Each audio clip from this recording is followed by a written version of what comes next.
Hey Vibers, today we are going to find out what you are secretly good at that would make a fun business. I love this topic for you and I am excited to get started. So before we do though, let me make sure I say, if you happen to be new here, my name is Shon and I am so happy that you are joining us. If this is your first time here, my entire channel is dedicated to bringing you a divine feminine approach to your career, business, and wealth. So if you love that kind of message, be sure to hit the subscribe button so that you don't miss anything that we do in our corner of the internet. We're going to start with getting some insight about what you're secretly good at from the Crystal Magic Tarot. And then we are going to find out from Vanessa Samayana's Wild Muse Oracle what energy you can tap into to stay aligned with this thing that you are secretly good at, particularly if you choose to go forward with starting a business or growing the business that you already have and adding some of this energy to it. You know, it might enliven a business that you've already got going. And then at the end of your reading, I am going to create for you an affirmation based on the messages that we get to help you stay in alignment going forward. So let's begin. What are you secretly good at? I love this. All right away we have 10 of Wands. What you're secretly good at that would make a good business is you are good at multitasking. You are good at handling many things.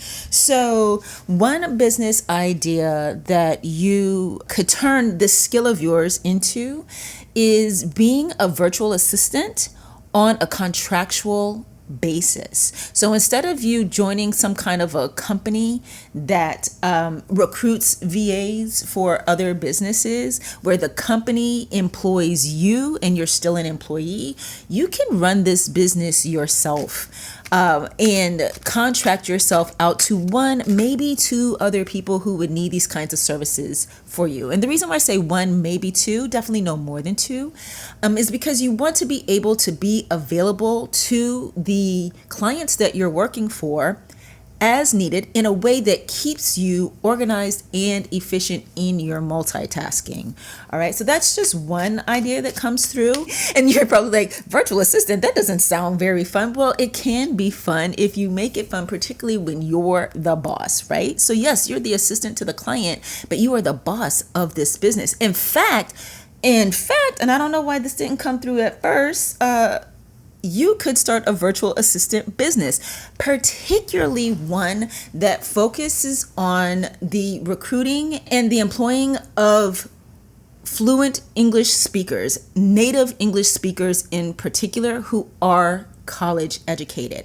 There are people like that who would want to work as a VA. You know, your first instinct might be to say, well, if someone's got a college degree, they're probably not going to want to be a virtual assistant. It depends. For instance, if they are an artist, but they need supplemental income or they need consistent income that they can count on because the kind of art that they do doesn't pay at all or doesn't pay very often. College educated, fluent English speaker, still available for this kind of work, and possibly not wanting to go into some other field where they'd have to commit to a career path. You know, there's some flexibility in being a virtual assistant for people. Another person who might be interested in something like this is a student, a stay-at-home mom, someone who's been out of the workforce for a long time and wants to get bone up on skills, administrative and organizational skills before putting themselves out there to get a permanent full-time position again. So your ability to multitask would make you really great with anything that has to do with recruitment. It doesn't have to be as the owner of a virtual assistant business. It could be managing artists, managing organizations. It can be providing organizational services for people that's not specifically being a VA. But anything that allows you to handle multiple things in multiple ways would be an asset to somebody else and therefore would be a business that you could develop and grow and make pretty damn profitable, I am sure. Let's see what else you are secretly good at that would make a fun business. You are good at adopting new beliefs. You are good at implementing the things that you learn and putting them into practice. So this might mean you would be a great life coach. You might have fun being a life coach to others, possibly being a therapist. That's another option for you.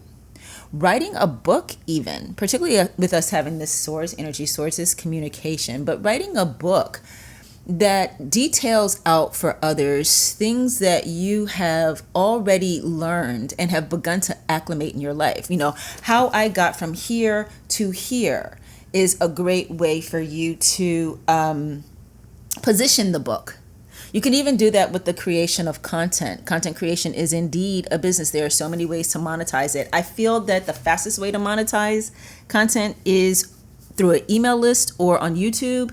YouTube in particular gives you the ability to include clickable links. So even before you are eligible for monetization on the platform, you can have links to products and services that you sell as, or rather probably products more so than services that you sell as an affiliate, you know, or any products or services that you yourself sell. Because like you guys know, I have my tarot, the link to my shop where you can get personal tarot readings, the link to my Patreon where you can again get personal tarot readings. You can buy my meditation audios and activation audios, and the links will take you right there, even though I'm not monetized on the channel yet, at least at the time that this is being recorded. So definitely something that has to do with the spreading of ideas based on your own personal experience. This would be a wonderful business that you would have fun with. Probably mostly because of the fact that you will be sharing what you've learned. And not only is it like the freedom of having your own business that would be fun for you, but because you are sharing what you learned, it will give a little bit more meaning to you, to having had to learn it in the first place. I hope that makes sense. I had a lot of weird phrasing in there, but basically it's like, you know how you'll hear people talk about how they went through something and then they went through the healing and now they make it their mission to help other people recover from that same kind of thing. It's like that, except it does not have to do with trauma or pain or hurt.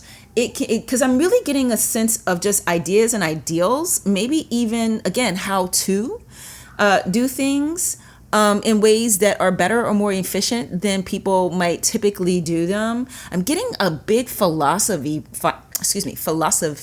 vibe here. So again, sharing these ideals, these thoughts, these ideas that you have through a blog is even one. But you know, how your life changed, sharing that with others in a way that helps them to be able to change their lives as well. Let's see if we can get one more thing that you are secretly good at that would make a fun business. What could that? Ooh, okay, all right. I mean, if that's how you really feel, we have the Six of Wands.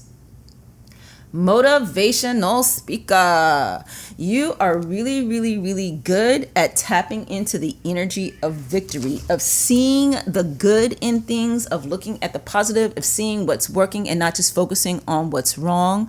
You are able to do this in terms of circumstances, in terms of how you look at people, in terms of processing the experience of living and sharing your very uplifting, motivational way of looking at life is something that you could parlay into a business. As I said already, it could be through motivational speaking, positioning yourself as a speaker. You know, that is something that you would probably have to start off, unless you're already connected to like if you are really known, let me say this better. If you are known in a particular industry and you are strong at what you do in that industry, you can approach people that you're already working with to see if they might be interested in having you speak at events. You can even do this with, if you are an employee somewhere, you can even do this where you're already working. And in the beginning, to get some of the experience, some of the exposure, maybe even some tape of yourself doing it. I'm saying tape, but you know, who uses actual tape anymore? Video of yourself doing it. You would initially do it without charging. And then over time, you would have the materials to help you market to people who don't already know you, to be able to talk about that which you know in a way that is motivational to others, or you could even market yourself to speak in environments where they constantly need people to talk with children, for instance, like certain kinds of camps or schools, college and university programs, where they have events where they are trying to encourage and empower the students, and they bring guests in to share their story. But your sense of yes, your sense of what works, your sense of this is right, your sense of being victorious is the thing that you could turn into a business. And again, some of the ones that I already said for some of these others, like for instance, creating content, like for instance, having a blog. You know, a great way to do it in the content sphere is through shorts. If you don't want to do full on long form content, having an idea or again, an experience that you had that you would like to, or knowledge that you have from the work that you do that you'd like to share, but sharing it in a motivational way through a short.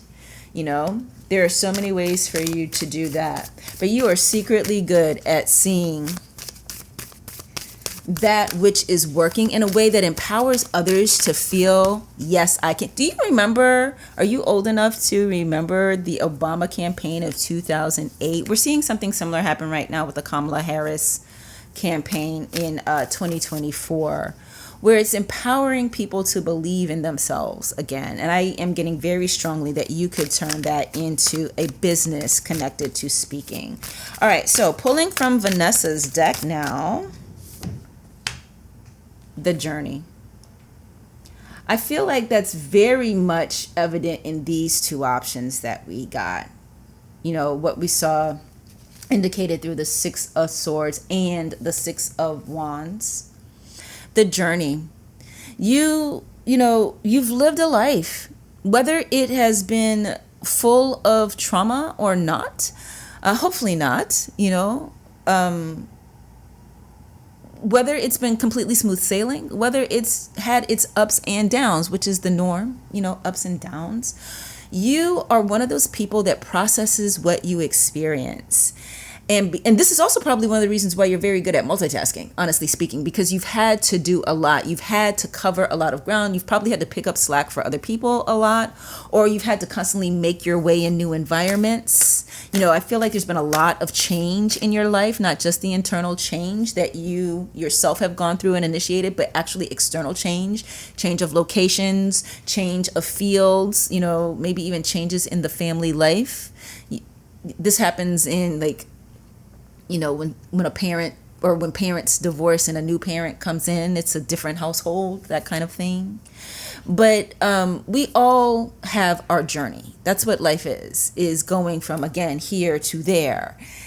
And you are one of those people that processes it in a way that you learn from the experiences. And I'm getting very much that for you, sharing what you have learned with others in whatever way you decide to is a business that would be fun for you. It could even be, I don't even think I said this. If I did, it would have been when we were talking about the revelation of the Six of Swords. It could even be coaching, teaching. Now, the thing about teaching is if you teach in a public school system, you can't really share that much of your personal life experience. But you could set up a coaching program. We talked about life coaching, but you could also set up a coaching program about how to deal with setback or how to perceive or handle your challenges in life, how to perceive things when they don't seem to be going your way. You could create a whole set of courses that are things that people just aren't talking about. There's a lot of courses that get made showing people how to do things, but very few courses are made showing people how to be, how to exist, how to get through. And I feel like that would probably be very fun for you. Sharing your experience and empowering, uplifting, motivating others as you do, or helping them organize their lives, There is a need for your energy here on the planet for sure. That sounds like a very trite thing to say. I'm sure every spiritual channel says that. hey, let me tell you this. I don't know that I personally believe that's true of everybody.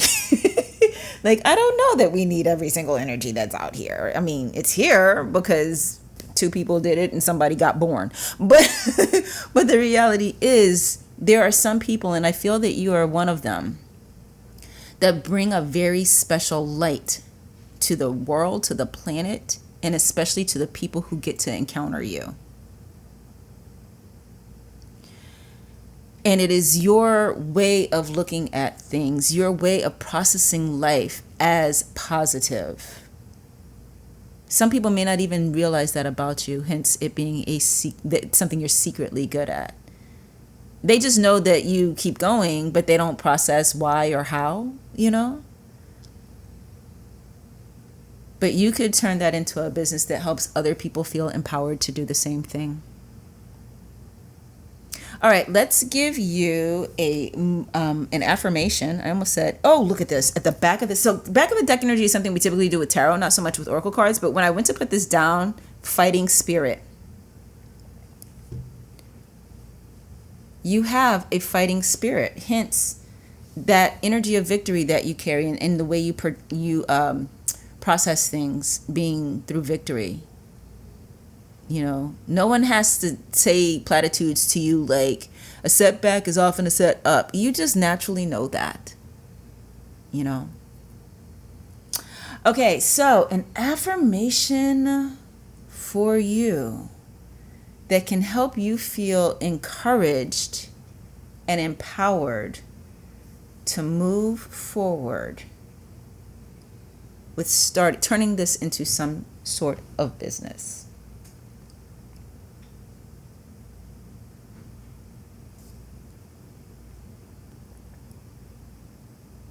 We have the Ten of Wands, which speaks to your ability to multitask, to do many things.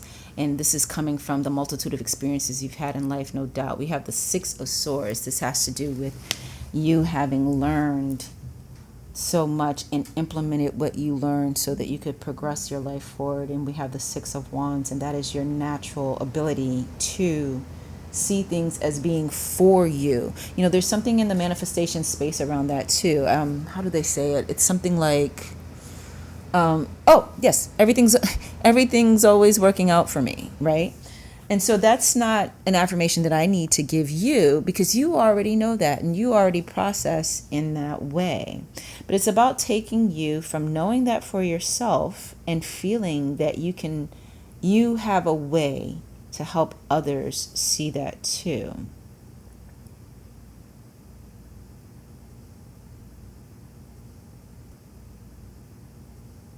And then very importantly, of course, we have the word journey.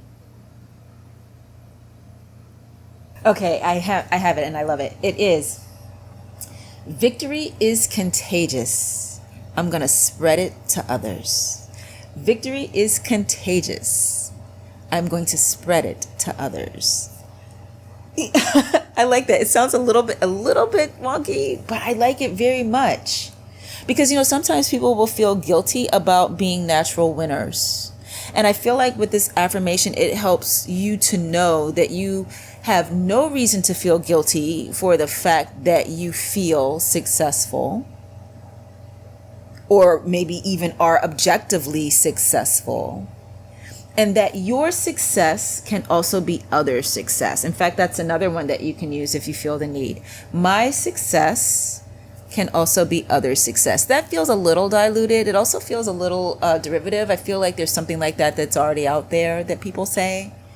You know what? It's kind of like corporate speak. I feel like that's the kind of thing that they say in corporations to make everybody fall in line, if I'm not mistaken. So maybe not that one so much, but victory is contagious, and I'm going to spread it to others. Ooh, I like it like that. Say it like that. Say it that way. It's better. Victory is contagious, and I'm going to spread it to others. I love this for you. Oh my gosh. Oh my gosh. When you start your coaching program or your blog or making your content or whatever the thing is, your VA business, listen, if you start a VA business, seriously, for real, let me know. Because I did not talk about this very much when we were in that part of the reading, but So many virtual assistant companies right now are taking advantage of people in underdeveloped nations where the workers have nominal English skill and accept very little money for the work that they do. And while this seemed like a great way to have a high profit margin for the recruiting company that employs these VAs, and a way for, for instance, solopreneurs or small business owners or creators to have a virtual assistant without having to pay a ton of money for them. So it was like, it's, cheap labor. In the long run, just like with everything else, you get what you pay for. And so now there's starting to be a shift in that industry where there are companies, particularly major corporations, that are looking for, I shouldn't say major corporations, but larger than just the small business, that are looking for people who they can count on to execute the jobs that need to get done correctly in a way where there's fewer communications needed. Because when you have any sort of a language barrier, and this is not me trying to be like we shouldn't work with people who don't speak English naturally, I feel like there are some jobs in which it can be a bit of a hindrance if English is not that person's first language. Not to mention the time zone difference when you're working with people who are in a different country than yours. It's hard enough doing business between the East Coast and the West Coast. Can you imagine your VA lives in Sri Lanka? So there is right now a push, or rather a rise of more VA companies who are providing virtual assistants who are native English speakers and who do have formal training, higher education in their CV, because there is a different level of professionalism that they bring. Okay, so whichever path you take, I hope you will keep me posted on your progress. Know that I am rooting for you. Keep coming back here to this channel to get more guidance on taking care of yourself as you grow your business, and then also some business insights in some of the videos we do here. We speak specifically I speak specifically, I should say, to business owners. And I really think that, and I think you already know this based on what we see here in your reading, you are going to be successful. You're going to kill it. And a big part of it is you incorporating into the energetics of your business that you are helping other people be successful. It's a catchphrase that everybody says. There's not a business owner out there that doesn't say that they're trying to help their clients be more successful. But I think because of who you are naturally, it will literally be true for you. And that's going to be your magic sauce in your business.